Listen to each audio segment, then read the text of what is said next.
잠언 14장 1절부터 16절까지 말씀 우리 한 절씩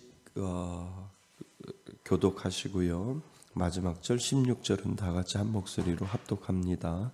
지혜로운 여인은 자기 집을 세우며 미련한 여인은 자기 손으로 그것을 허느니라. 정직하게 행하는 자는 여호와를 경외하여도 배역하게 행하는 자는 여호와를 경멸하느니라.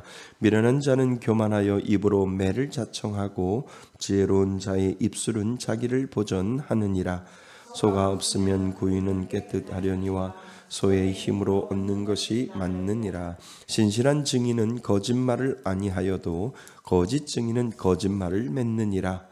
거만한 자는 지혜를 구하여도 얻지 못하거니와 명철한 자는 지식 얻기를 쉬우니라. 너는 미련한 자의 앞을 떠나라. 그 입술에 지식 있음을 보지 못함이니라.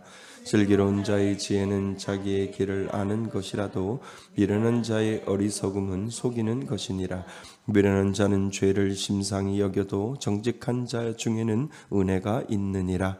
마음의 고통은 자기가 알고 마음의 즐거움은 타인이 참여하지 못함이니라.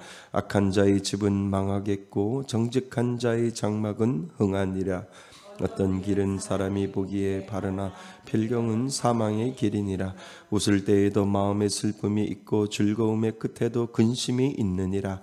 마음이 굳은 자는 자기의 행위로 보응이 가득하겠고 선한 사람도 자기의 행위로 그러하리라. 어리석은 자는 온갖 말을 믿으나 슬기로운 자는 자기의 행동을 삼가느니라.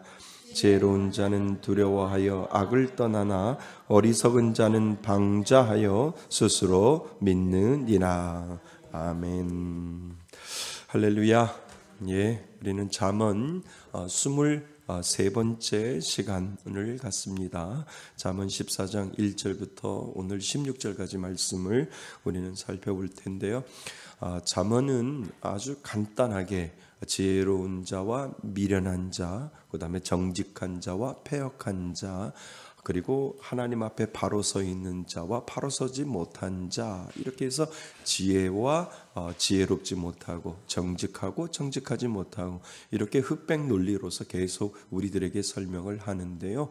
아주 대조를 이루기 때문에 우리가 이해하기 쉽고요. 또 그것을 통해서 정말 하나님이 우리들에게 원하시고 정말 우리들에게 필요로 하시는 것이 무엇인지를 우리는 찾아볼 수가 있다라고 하는 거죠. 하나님을 믿는 사람에게는 하나님이 지혜를 주셔요. 아멘. 하나님을 믿는 사람들에게는 세상이 줄 수 없는 지혜가 하나님이 주셔요. 그러니까 내가 그 지혜를 만드는 것이 아니라 하나님이 주시는 지혜가 그 가운데 있다라고 하는 겁니다. 그러니까 신앙생활을 하다 보면 정말 내가 생각하지도 아니했던 지혜를 하나님이 주시고요. 그 지혜를 통해서 뭔가를 이루어 갈 수 있도록 하나님이 아이디어도 주시고 그 지혜를 가지고 살아갈 수 있도록 어떤 하나님의 그 돌파구를 믿는 사람들에게 지혜를 주셨다라고 하는 거죠.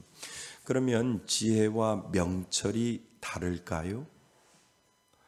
지혜와 명철은 같을까요? 다를까요? 다르죠. 글씨가 다르니까. 지혜가 다르고 명철이 다릅니다. 그러면 지혜는 하나님이 주셔요. 근데 명철도 가만히 보면 하나님이 주셔요. 그래서 우리가 기도할 때 하나님한테 그렇게 기도하잖아요. 하나님 지혜와 명철을 이 자녀에게 주옵소서 라고 우리가 이야기를 하잖아요. 그러면 지혜는 뭐고 명철은 무엇일까? 지혜는 하나님이 주시고 명철도 하나님이 주셔요. 그게 똑같은 공통 분모가 하나님이라는 거예요. 지혜도 하나님이 주시고 명철도 하나님이 주시는데 오늘 본문에 보면 명철이라고 하는 부분도 분명히 나옵니다. 그래서 지혜가 있고 명철이 있는데 분명히 달라요. 지혜도 하나님이 주시고 명철도 하나님이 주시는데 지혜는 내가 어떠한 것을 해 나갈 때 하나님이 주시는 어떤 아이디어예요. 그러니까 세상 사람들이 주시는 아이디어가 아니라 누가 주시는 아이디어요? 하나님이 주시는 아주 지혜로운 어떤 아이디어를 하나님이 주시는 것, 그것을 지혜라고 하는 거고요. 명철은요, 이해력이에요. 이해 못해가지고 해결하지 못하는 사람들이 얼마나 많아요. 그런데 하나님이 주시는 명철은 영어로 말하면 understanding이에요. 내가 그것을 이해할 수 있는 감각을 하나님이 주셨다라고 하는 거예요. 그러니까 하나님 앞에 기도할 때 하나님이 주시는 번뜩이는 지혜를 주시고 모든 것들을 하나님이 중심이 되어서 이해할 수 있는, 이해될 수 있는, 깨달을 수 있는 명철을 주옵소서. 그러니까 자녀들과 손주들한테 기도할 때, 축복 기도할 때 하나님 이 자녀에게 지혜도 주시고 명철도 주세요. 사물을 깨달을 수 있고 사물을 이해할 수 있는 그러한 명철을 하나님 주세요라고 하는 그 기도가 우리들에게 필요하다라고 하는 거지요. 그래서 지혜도 하나님이 주시고 명철도 하나님이 주시는데 지혜는 하나님이 주시는 번뜩이는 아이디어다라고 한다면 명철은 깨달음이에요. 미련하게 깨달지 못하는 사람이 있다는 거예요. 근데 하나를 가리키면 두 개를 깨닫는 사람이 있다는 거예요. 그거는 하나님이 주시는 은혜 아니면 깨달을 수 없는 거예요. 미련한 사람이 있어요. 이해하지 못하는 사람이 있어요. 그러니까 그 미련한 것 가지고도 살아가지 못하는 사람들이, 미련 때문에 살아가지 못하는 사람들이 얼마나 많이 있는데요. 하나님이 주시는 지혜와 명철을 구할 수 있기를 바랍니다. 그러면 우리는 분명히 그 지혜와 명철로 이 세상을 이겨나갈 수 있는 힘과 용기를 하나님이 분명히 주신다라고 하는 거지요. 한번 따라해 보세요. 하나님 저에게도 지혜와 명철을 주세요. 시작. 하나님 저에게도 지혜와 명철을 주세요. 예, 깨달음의 지혜, 하나님 이해할 수 있는 지혜도 주세요 라고 하나님 앞에 우리가 기도하셔야 된다는 겁니다. 자, 우리 14장 1절부터 16절까지 말씀 요약을 같이 한번 읽어보겠습니다. 시작. 지혜로운 여인은 집을 세우나 미련한 여인은 무너뜨린다. 정직한 자는 여호와를 경외해도 배역한 자는 여호와를 경멸한다.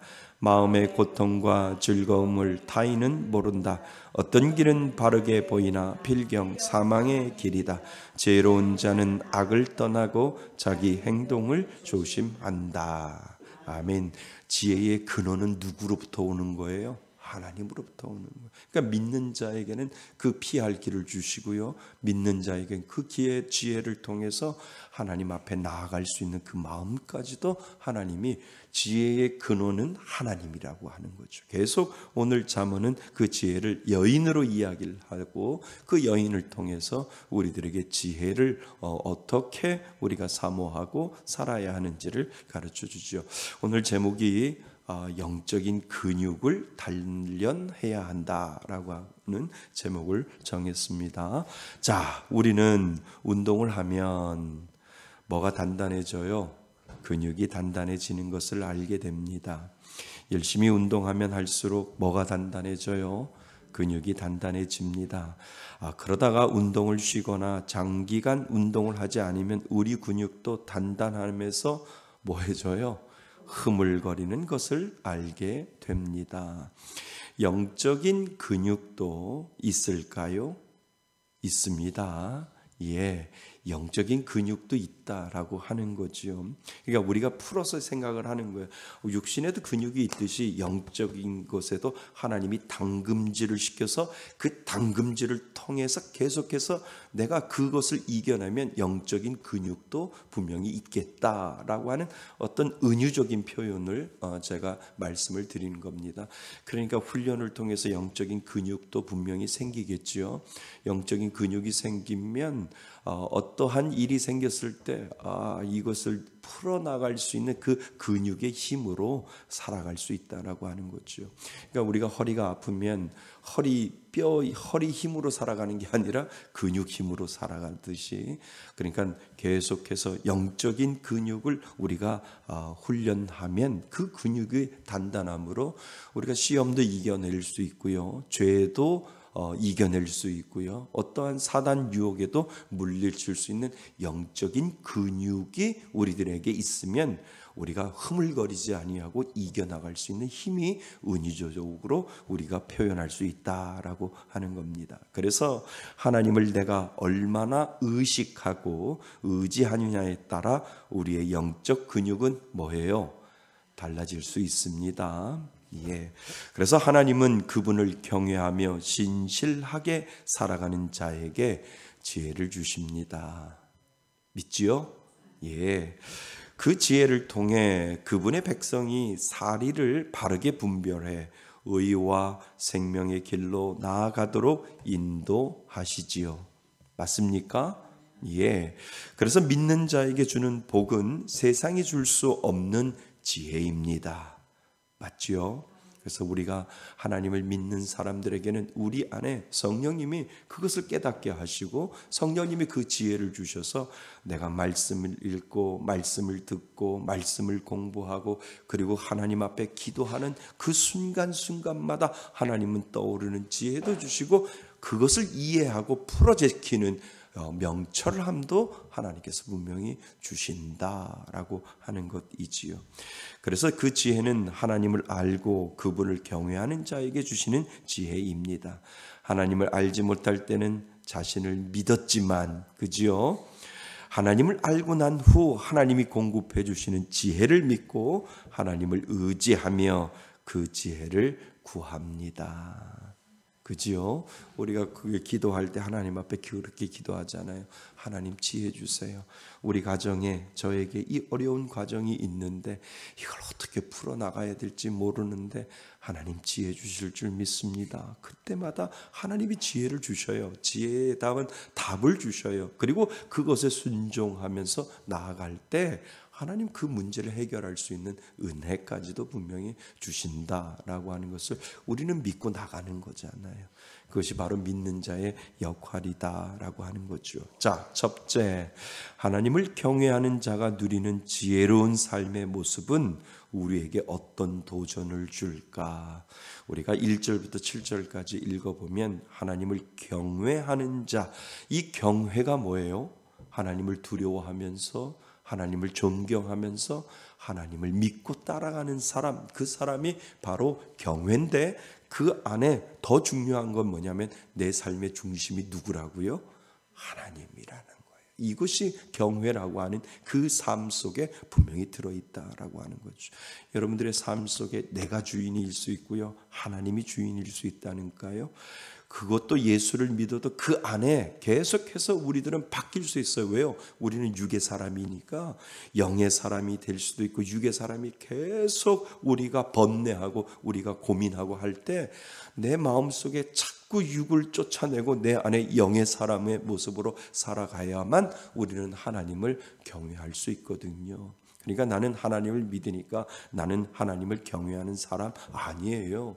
하나님을 언제라도 하나님을 배반하고 하나님을 가룟 유다가 예수님을 배반하듯이 내 안에도 배반의 그 장미의 그 DNA가 있다니까요. 아무리 목사하고 아무리 장로고 아무리 권사라고 할지라도 내 안에는 가룟 유다의 DNA가 있다니까요.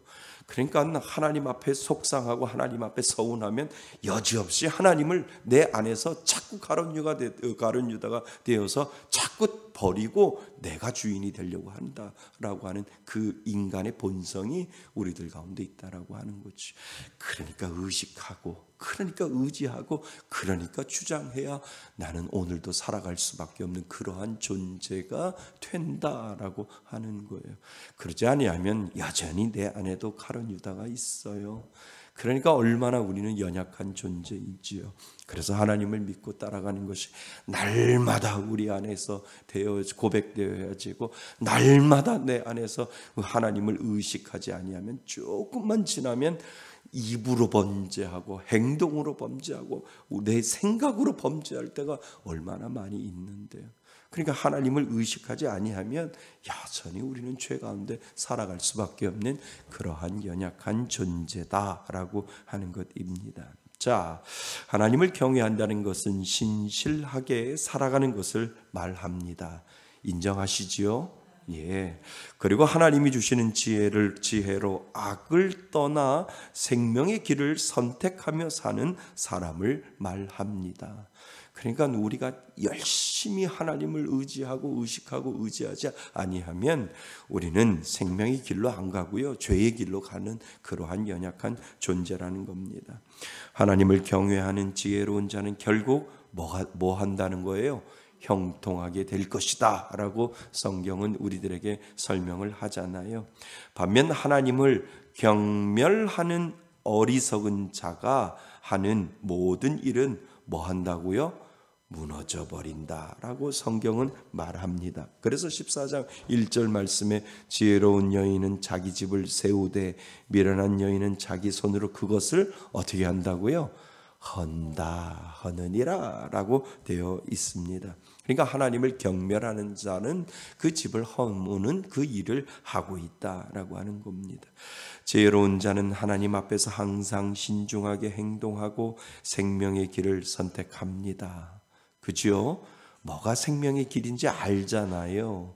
알아요. 왜요? 예수를 믿는 사람들에게는 그 중심이 하나님이신 것을 알잖아요.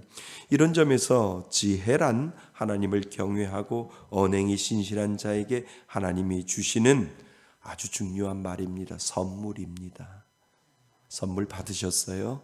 예수를 믿으면 지혜가 따라와요. 하나님이 주시는 성령의 지혜가 따라오는데 오늘 그것을 무엇이라고 얘기하냐면 선물이라고 이야기하는 거예요. 그러니까 구원도 선물이지요. 맞죠? 나는 한 것이 없는데 예수 그리스도가 이 땅에 오셔서 나를 위해서 십자가 못 박혀 주심으로 말미암아 그리고 나한테 믿으라고 이야기하기 전에 예수님이 내 안에 들어오셨다니까요. 선물로 주셨다니까요. 그러니까 우리가 그 선물을 받은 아주 귀한 존재가 우리가 되었기 때문에 우리는 지혜로운 사람이 되는 거예요. 내가 지혜를 갖고 싶어서 그런 것이 아니라 예수님이 나를 위해서 오셨고 그리고 내 안에 영원히 임하시겠다고 말씀하시는 그 순간 내가 너를 지혜롭게 만들어 줄게. 누구의 이름으로? 예수의 이름으로. 오늘도 그러니까 우리가 그 지혜를 사용하지 않아서 그렇지 날마다 내 안에는 그 지혜가 있는데 하나님 나는 나에게 지혜를 주셨으니까 그 지혜를 가르쳐 주세요. 우리가 그렇게 기도해야 하고 그렇게 선언해야 된다는 거죠. 그러니까 그것을 사용해 본 사람은 알아요. 어떻게 사용할지.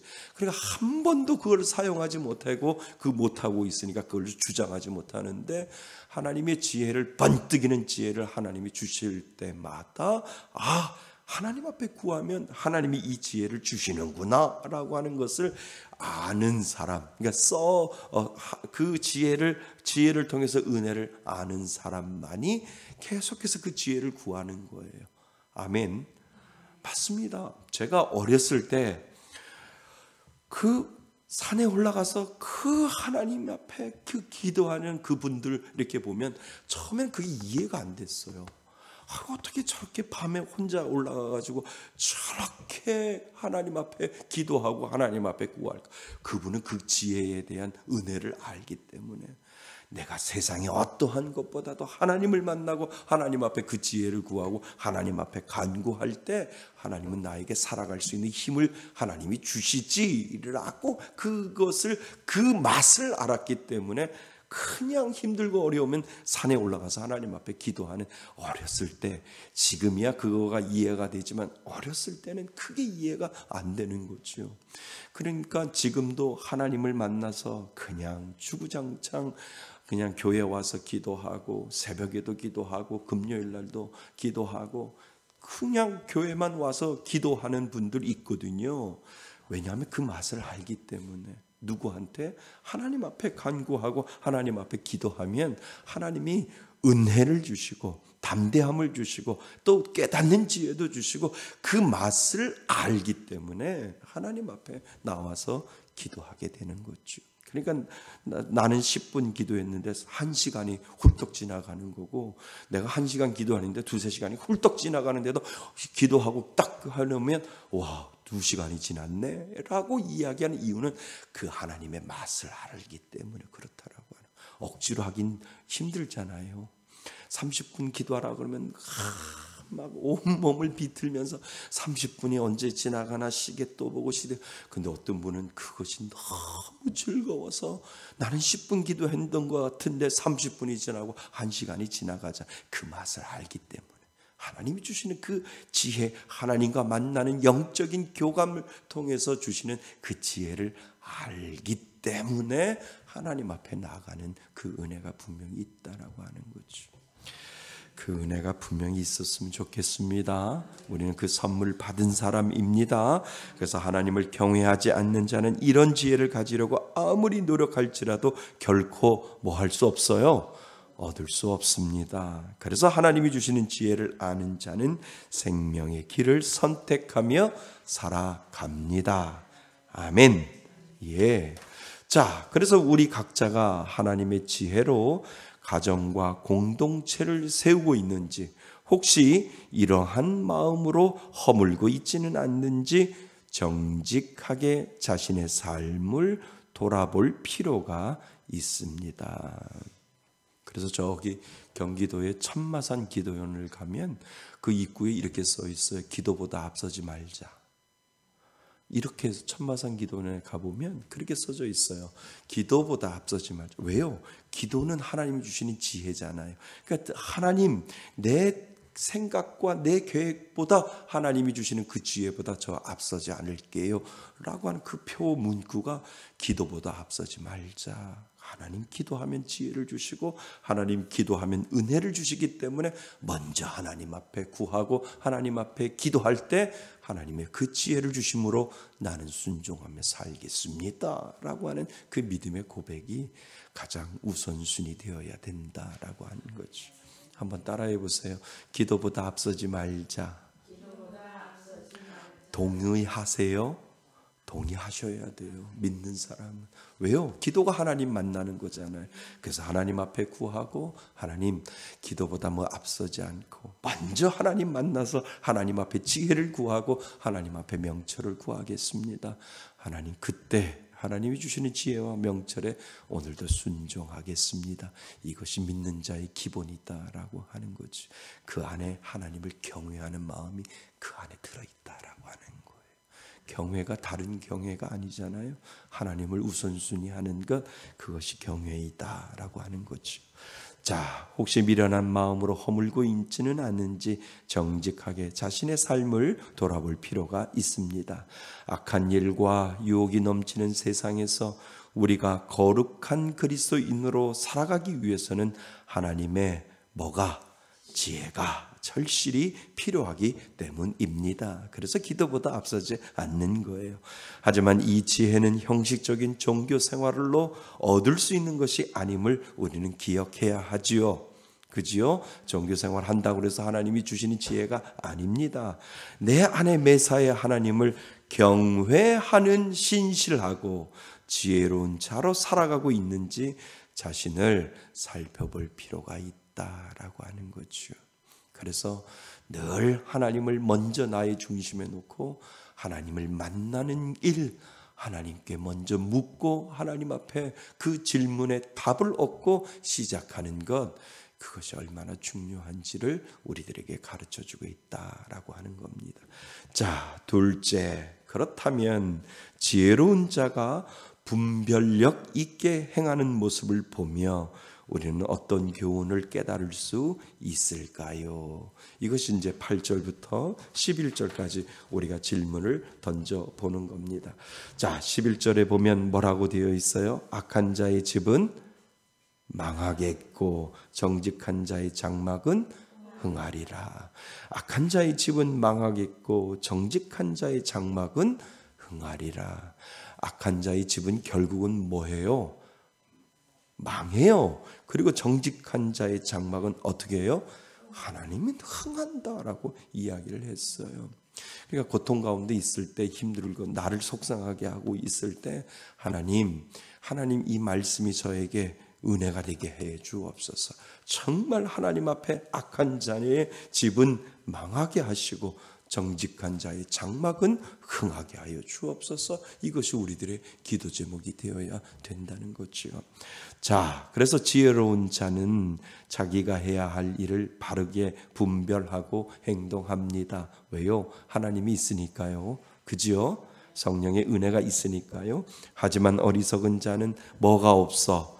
지혜가 없어. 자신의 인생길이 어떠한지를 알지 못합니다. 무엇보다 참으로 지혜로운 자는 자신의 죄를 깨달아 하나님께 용서를 구하고 은혜를 누리며 살아가기에 생명의 길을 벗어나지 않는다라고 하는 겁니다. 그러니까 명철 안에는 모두 들어있는 줄 아세요? 죄를 깨닫는 그 지혜도 준다는 거예요. 명철 안에는 죄를 깨닫는 것도 주신다는 거예요. 그런데 가장 미련한 사람은 뭔지 알아요? 내가 왜 죄인이야? 거기 더 들어가면 내가 왜 죄를 줬어? 이게 죄가 아니야 라고 그 죄가 죄인지도 모르고 살아가는 사람들이 분명히 있다라고 하는 거죠. 하나님을 경멸하고 하나님을 무시하고 나를 중심으로 살아가는데 그것이 죄라고 깨닫는 그 순간 그 사람은 지혜로운데 그것이 죄라고 깨닫지 못하고 살아가는 사람이 미련한 사람이다라고 하는 거죠. 그러니까 명철 안에는 죄를 깨닫는 은혜도 준다는 거예요. 그래서 하나님이 우리들에게 남겨놓은 은혜의 보금자리는 뭐라고요? 회개라고 말씀드렸잖아요. 우리에게 회개가 없으면 우리는 정말 죽어도 100번 더 죽었을 거예요. 그렇지만 하나님은 우리를 사랑하셔서 우리가 육신의 장막을 벗기 전까지 우리가 죄를 지을 수밖에 없는 연약한 존재인데 회개라고 하는 방법을 우리들에게 주셔서 하나님 나에게 죄를 깨닫게 했으니까 그 죄에 대해서 하나님 회개하겠습니다 라고 하면 하나님은 내 죄가 주홍같이 붉을지라도 뭐같이? 양털같이 희게 하겠다라고 하는 진정한 회개하는 자에게 하나님은 은혜를 주신다는 거죠. 그러니까 죄를 깨닫는 것도 명철 안에 들어있다니까요. 이해하는, 언더스탠딩하는, 깨닫는 그 지혜도 하나님이 분명히 주셨다라고 하는 거죠. 그러니까 죄를 아는 것도 은혜인 줄 믿습니다. 죄인지도 모르고 살아가는 사람들이 얼마나 많이 있어요. 근데 이것이 죄구나라고 깨달아서 하나님 앞에 회개하며 살아가는 사람들, 그 사람이 바로 믿는 자다라고 하는 것을 우리들에게 가르쳐 준다라고 하는 거죠. 반면 어리석은 자는 뭐를 우습게 여기며 죄를 우습게 여기며 자신에게 닥칠 죄의 결과를 알지 못하고 사망의 길을 뭐하며 살아갑니까? 고집하며 살아간다라고 9절 말씀에 되어 있어요. 자, 9절 보시지요. 미련한 자는 죄를 심상히 여겨도, 심상히가 뭐예요? 가볍게라고 옆에다 쓰면 나중에 잠언 읽으실 때 쉽겠죠. 미련한 자는 죄를 뭐하게 여겨도, 가볍게 여겨도 정직한 자 중에는 뭐가 있느니라? 은혜가 있느니라. 왜요? 죄를 깨닫는 은혜를 하나님이 주시기 때문이다 라고 하는 거죠. 그래서 9절 말씀에 심상히 여겨도 라는 말은 죄를 뭐 한다고요? 우습게 본다는 겁니다. 그래서 하나님을 경외하는 우리는 죄에 대한 뭐를 가지고, 경각심을 가지고 하나님의 은혜를 사모하며 살아갈 수밖에 없습니다. 하나님이 믿는 자에게 그 마음을 주셨기 때문이지요. 그 마음 다 받으셨지요? 그 마음 받으셔야 돼요. 그 마음이 있을 때 죄에 대한 하나님 애통하는 마음도 있고 죄에 대해서 회개하는 마음도 분명히 하나님을 믿는 자에게 하나님이 분명히 주셨다라고 하는 거죠. 그러니까 내가 예수를 믿으면 죄에 대해서 애통해 할 수밖에 없어요. 나는 죄를 지을 수 있어요. 저와 여러분 죄를 지을 수 있어요. 근데 그 죄에 대해서 견딜 수 없는 애통하는 마음을 누가 주셔요? 또 하나님이 주시기 때문에 그 죄에 대해서 애통하는 마음이 있다라고 하면 나는 정말 하나님을 믿는 사람이라고 하는 것이지요. 그래서 하나님이 믿는 자에게 그 마음을 주셨기 때문입니다. 자, 우리가 기억해야 할 것은 하나님의 은혜는 우리를 방종으로 이끌지 않고, 그지요? 오히려 죄를 짓지 않으려고 몸부림치는 믿음으로 인도한다는 것입니다. 그죠? 하나님하고 하나님의 하나님을 끝까지 이기려고 하는 사람이 있었어요. 애굽의 바로 왕, 그지요? 10가지 재앙을 했는데도 하나님을 인정하지 아니하고 끝까지 하나님, 내가 하나님이다라고 하는 사람이 애굽의 바로 왕이었잖아요. 그러니까 죄를 이야기를 하고 10가지 재앙을 이야기를 해도 깨닫지 못하는 그 사람이 결국은 망하게 되는 것, 홍해에서 죽게 되는 것을 우리는 보게 되죠. 그런데 단편 다윗, 그죠? 나단 선지자가 와가지고 너가 죄인이다라고 할 때 그냥 그 자리에서 꼭 깔아지잖아요. 하나님, 내가 여인을 범한 이 죄인을 용서하여 주옵소서. 그 다윗이 하나님의 사람이라니까요. 내 죄를 고발하니까 그 죄에 대해서 너무 하나님 앞에 그 죄 지은 거에 대해서 하나님 용서하여 달라고, 하나님 회개하오니 용서하여 달라고 하는 사람, 그 사람이 바로 예수 믿는 사람이지요. 다윗이 그랬다는 거죠. 바로는 끝까지 10가지 재앙 속에서도 내가 주인이야, 하나님보다 내가 앞에 있어 라고 바로가 그렇게 이야기했지만 다윗은 하나님 앞에 여지없이 꼬꾸라지는 것을 우리는 보게 되는 거죠. 그래서 몸부림치는 믿음으로 인도한다는 것입니다. 이런 측면에서 혹시 하나님의 은혜라는 말로 무마하며 짓고 있는 죄는 없는지 자신을 늘 우리는 점검해야 합니다. 우리는 죄에 대한 경각심을 가지고 살아가야 하는 존재이지요. 맞지요? 예. 이 말은 늘 죄를 짓지 않을까 불안한 마음으로 살아가는 것을 의미하는 것이 아니라 죄를 즐기던 마음을 버리고 하나님을 뭐하며? 경외하며. 여기에 키포인트가 있어요. 하나님을 경외하며 하나님이 기뻐하시는 일을 행하기 위해 참된 영적 분별력을 발휘하며 살아가는 것을 의미합니다. 하나님 경외하시지요? 그러면 하나님 믿는 사람이에요. 죄를 정말 깨달아지고 하나님 앞에 눈물 흘리며 회개하는 마음이 있으시지요? 그러면 정말 하나님 믿는 사람이에요. 그런데 어떤 사람은 바로 같은 사람이 있다니까요. 죄인지도 모르고 미련하게 내가 중요해라고, 내가 중심이야, 내가 모든 것에 내가 최고야라고 하는 사람들이 있다라고 하는 거죠. 예수 믿는 사람은 늘 마음속에 내가 죄인입니다, 내 탓입니다 라고 하는 그 마음이 분명히 있다라고 하는 것이지요. 자, 셋째, 우리가 이 땅을 살아갈 때 분별하기 힘든 상황이 있다는 것 사실을 알기에 우리는 어떠한 태도를 가져야 할까요? 참 이 땅을 살아갈 때 분별하기 힘든 상황들이 분명히 있잖아요. 뭐가 옳은지, 뭐가 그른지, 뭐가 참인지, 뭐가 거짓인지 참 분별하기 힘든 상황들이 믿는 사람들에게도 분명히 있다라고 하는 거죠. 이것을 알기 위해 우리는 어떠한 태도를 가져야 할지를 우리 12절부터 시작해서 16절까지 우리에게 가르쳐주고 있는데 16절 같이 읽어볼까요? 16절입니다. 시작. 지혜로운 자는 두려워하여 악을 떠나나 어리석은 자는 방자하여 스스로 믿느니라. 그죠? 지혜로운 자는 누구를 두려워해요? 하나님을 두려워해요. 그런데 어리석은 자는 뭐해요?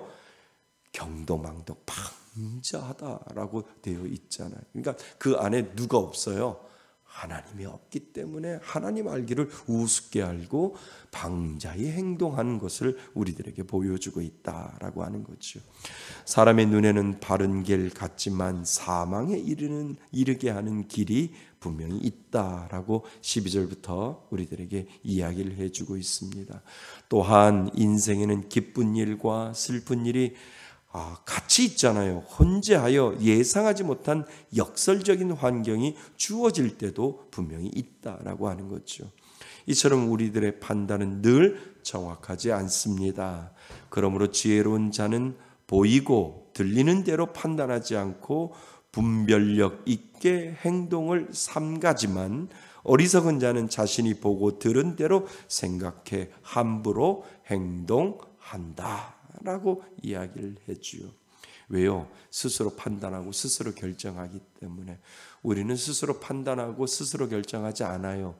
묻고 판단하고 묻고 결정하지. 아멘? 누구에게요? 하나님에게. 하나님 이거 해야 할까요? 말아야 될까요? 말씀 안 하시면 어떻게 해요? 하실 때까지 또 기다리도록 기도할 때도 있고, 하나님 이거 간단한 거니까 제가 할게요. 하나님 하시면 하나님이 은혜 주세요 라고 할 때도 있고, 무조건 어떠한 일들이라도 하나님 앞에 묻고 하나님 앞에 말씀드리고 하나님의 뜻에 따라서 순종하는 그러한 모습들이 믿는 사람들 가운데 분명히 있다라고 하는 것이지요. 그러니까 이제 주중에 이렇게 저하고 이렇게 오셔서 저하고 상담하시거나 이렇게 이야기를 하면 계속 저는 생각 속에서 안 떼나는 우로, 제가 무슨 의사도 아니고 제가 뭐 뛰어난 사람도 아니면서 계속 저에게 앞에 와서 이야기를 하시면 저는 계속 위로 쌓아 올리는 거예요. 하나님 어떠한 답변을 해야 하지요? 저 몰라요. 하나님 답 주세요. 근데 지혜 주신다니까요. 그러니까 내가 배운 지식으로 그분에게 상담하려고 하는 게 아니라, 그분은 저에게 많은 것을 이야기하지만 저의 안테나는 위로 향하고 있는 거예요. 하나님 지혜 주세요. 하나님 은혜 주세요. 하나님 명철한 것 주세요. 그래서 내 말이 아니라 하나님이 주시는 그 말 할 수 있도록 은혜 주세요. 그런데 그때마다 하나님이 지혜를 주세요.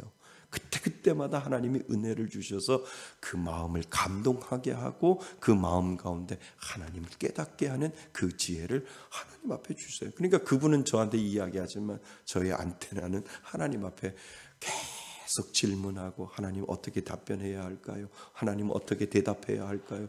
계속해서 하나님 앞에 질문을 하고 답을 얻어서 이 말씀해 드리고, 그렇게 하는 작업들이 주중에 이렇게 상담하러 들어오시는 분들이나 말씀하러 이렇게 들어오신 분들에게 그렇게 하나님 앞에 지혜를 구할 때가 참 많이 있어요. 무슨 배운 걸로 가지고, 무슨 경험을 가지고 무슨 이야기를 할까요? 세상 지식은 똑같은데. 그래서 하나님 영적인 감각을 주시고 영적인 은혜를 주셔야만 제가 목회자로서 살아갈 수 있으니까, 그분에게 하나님의 대답을 이야기해 주고 하나님의 답변을 이야기해 줄 수 있는 하나님 지혜 주세요, 이렇게 기도하는 마음으로 상담을 임하면 정말 저도 놀랄 정도로 하나님이 그 지혜를 주셔서 그 상담과 그 대화와 그 기도가 잘 끝날 때가 참 많이 있어서 돌아서면 역시 우리 하나님 만세, 하나님 원더풀, 뷰티풀, 그렇게 고백할 때가 참 많이 있다라고 하는 거죠. 이것이 하나님의 은혜인 줄 믿습니다. 예. 자, 그러므로 지혜로운 자는 보이고 들리는 대로 판단하지 않고 분별력 있게 행동을 삼가지만, 어리석인 자는 자신이 보고 들은 대로 생각해 함부로 행동합니다. 하나님을 경외하는 우리는 자신의 한계를 인정해야 합니다. 제가 방금 말씀드렸어요. 제가 상담할 때 나는 한계가 있습니다 라고 하나님 앞에 고백하고 안테나는 하나님 앞에 올려놓는 거죠. 그러니까 여러분들도 누군가하고 대화할 때요, 자꾸 안테나는 위로 올려보세요. 하나님이 지혜 주신다니까요. 하나님, 내 말로 이야기하는 것이 아니라, 내 지식으로 이야기하는 것이 아니라, 내 인생 사는 60평생 살았던 그 인생의 경험으로 이야기하는 것이 아니라, 하나님 저 이분하고 지금 앞에 서 있습니다. 하나님 지혜 주세요. 하늘의 지혜를 주셔서 내 말이 아니라 하나님의 감동의 말을 전할 수 있도록 해주세요. 그러면 하나님이 주신다니까요. 그것을 훈련하셔야 돼요. 그것을 자꾸 이용하시다 보면 하나님이 지혜 주시고요, 하나님이 은혜 주시고요. 와, 그냥 권사님 아니시네, 정말 저분은 대단한 권사님이시네, 기도하는 권사님이시네, 기도하는 집사님이시네, 그렇게 인정한다니까요. 우리 권사님들 다 그랬으면 좋겠어요. 아멘 크게 하셔야 돼요. 정말요. 그래서 어느 누구도 그 영적인 권위에 무시당하지 아니하고 영적인 권위에 그냥 굴복할 수 있는 그러한 그 영적인 감각을 가지고 있는 우리 권사님들, 집사님들 됐으면 참 좋겠다. 그러한 마음이 제 마음속에 듭니다. 아멘. 예. 그래서 요즘은 나 자신이 중요하지요. 그죠? 요즘처럼 나가 얼마나 중요한데요. 자신의 소견이 가장 중요한 판단의 잣대로 여겨질 때가 얼마나 많은데요. 신앙인도 마찬가지입니다. 자신의 소견에 옳은 대로 결정을 합니다. 하지만 우리는 하나님께 뭐 해야 합니까? 의탁해야 합니다. 맞지요? 이것이 바로 우리 신앙인의 기본이지요. 하나님이 무엇이라고 말씀하시고 생각하시는지 하나님을 중심에 놓고 그분의 뜻을 우리는 오늘도 구해야 합니다. 우리 각자의 마음에는 어떻게 분별할 수 있는지 그 잣대를 우리는 생각해 보아야 합니다. 눈에 보이고 귀에 들리는 것을 판단하기보다는 모든 이치와 사람의 중심을 아시는 누구? 하나님의 판단을 따라 살아가는 방법을 우리 각자는 오늘도 찾아야 되는 거지요. 그래서 안테나는 하나님 앞에 늘 두고 있어야 된다라고 하는 거죠. 그 중심에는 하나님이 있고 하나님이 기뻐하신 일에 목표를 둔다면 우리는 좀 더 바른 판단과 그리고 결정을 할 수 있을 것입니다. 아멘. 예. 그래서 하나님이 말씀하실 때까지 우리는 기도하며 기다릴 필요가 있다라고 하는 거죠. 사울이 그랬잖아요. 하나님이 이야기하시기 전에 먼저 행동했잖아요. 제사 드렸던 것처럼 늘 우리들 마음속에 그러한 생각을 가지며 하나님 말씀하시옵소서 종이 듣겠나이다. 그 마음으로 하나님 오늘도 나에게 그 지혜를 주시고 그 명철함을 주옵소서. 이 기도가 우리들에게 필요합니다. 자, 결론. 우리는 하나님을 경외할 때 참된 지혜를 받아 하루하루 신실하게 살아갈 수 있습니다. 지혜의 근원은 누구라고요?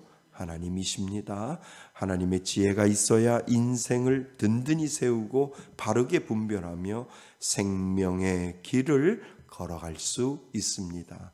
지혜의 길은 생명의 길입니다. 예, 이것이 바로 영적인 근육을 단단하게 만드는 방법이다. 오늘 우리들에게 말해줍니다. 그래서 이 영적인 근육을 아주 단단하게 만들면 만들수록 하나님은 더욱더 우리들에게 지혜를 더하여 주시고 그 지혜를 통해서 모든 어려움과 모든 문제를 해결해 나갈 수 있는 은혜를 분명히 하나님이 주실 줄 믿습니다. 그 은혜로 살아가시는 저와 여러분이 되시기를 주님의 이름으로 축원드립니다. 아멘. 오늘 주시는 말씀을 가지고 우리 하나님 앞에 잠깐 기도합니다. 하나님, 믿는 자에게 주시는 지혜와 명철을 오늘도 구합니다. 하나님, 이 땅을 살아갈 때 내 맘대로 하는 것이 아니라 하나님의 뜻에 순종하며 그 지혜와 그 명철을 따라 순종하며 살아가게 해달라고 하나님 앞에 기도해 주시기 바랍니다. 우리 잠깐 하나님 앞에 기도합니다. 하나님 아버지,